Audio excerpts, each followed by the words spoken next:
Welcome to the Daily Update Podcast, where I'll go over the action in the market for Tuesday, October 7th, and we'll see how things look for Wednesday, October 8th.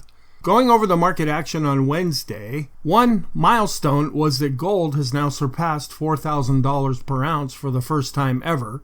Meanwhile, the broader market saw a slight pullback. The S&P 500 declined 0.38%, giving back gains from Monday and resulting in a modest weekly loss so far. The index opened strong, hitting an intraday all-time high at 67.54, which aligned with the R1 pivot level. However, it fell below the daily pivot at 67.36, briefly touched the S2 level at 67.04, and found support at 6700. The session closed with sideways trading on below-average volume, indicating typical profit-taking after recent strength. From a technical perspective, no significant damage has been done so far. The S&P 500 remains above its 20-period moving averages, while the momentum indicators, including the CCI and StochRSI, have weakened slightly. They remain mostly positive.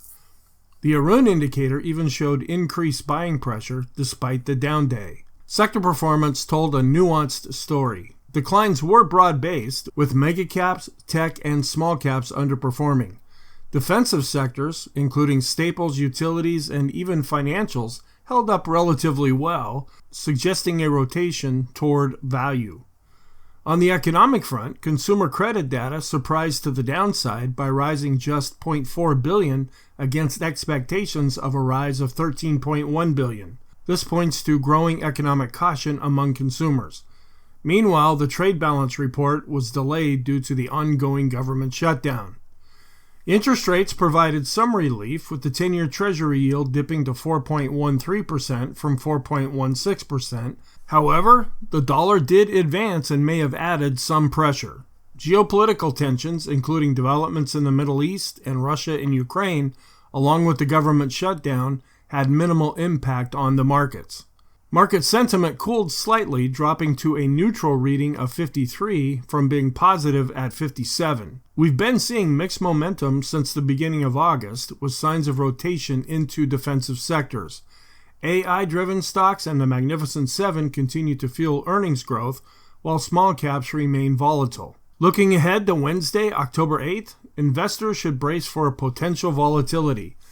The release of the Federal Reserve's meeting minutes, scheduled for 2 p.m. Eastern Time, is uncertain due to the government shutdown. We're also expecting the MBA mortgage applications weekly index, but Thursday's initial and continuing claims may be delayed. The S&P 500 remains above key support levels with a positive long-term trend, but neutral to negative on a short-term basis. Seasonally, October tends to be strong during the first half of the month, but weaker in the second half of the month, and our key indicators suggest caution. Declining momentum oscillators, a negative short-term bias, and smart money indicators including the Chaikin money flow and oscillator, as well as the growth-to-value ratio shorter term, all point to potential consolidation. That said, the S&P 500 is still over 10% above its 200-day moving average, signaling an intact, though possibly overextended, uptrend. It's best to keep an eye on continued strength in AI, tech, and gold's remarkable rally, and the resilience of defensive sectors. With earnings blackout periods in effect, with upcoming earnings reports on the horizon, the markets may face added pressure in the coming weeks. In conclusion, Tuesday's pullback was minor, with no major technical damage to the market's long-term trend. However, short-term weakness suggests for caution for Wednesday. If the Fed minutes are released, they could sway sentiment, so it's best to stay vigilant. It's also good to monitor support levels and pivot points for signs of consolidation or recovery. Thank you very much, and I will talk to you in the next podcast.